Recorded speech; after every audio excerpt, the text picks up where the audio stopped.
Ini dek, nama pohonnya. Ini pohon saninten. Bahasa Latinnya Castanopsis javanica. Dimanapun di luar hutan lindungi. Ini pohon yang dilindungi dek. Jadi nggak boleh main asal tebang.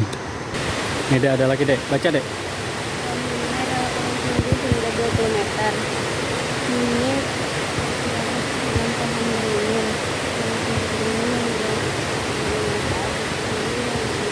Sebagai obat diare dan buah mentahnya dapat dikonsumsi sebagai sayur. Ini pohon benying, Latinnya Ficus fistulosa. Pohon benying dapat tumbuh hingga 20 meter. Benying berkerabat dengan pohon beringin. Bagian pohon benying memiliki berbagai manfaat. Pucuk benying dapat dimanfaatkan obat diare dan buah mentahnya dapat dikonsumsi sebagai sayur. Mana ada buahnya? Ada.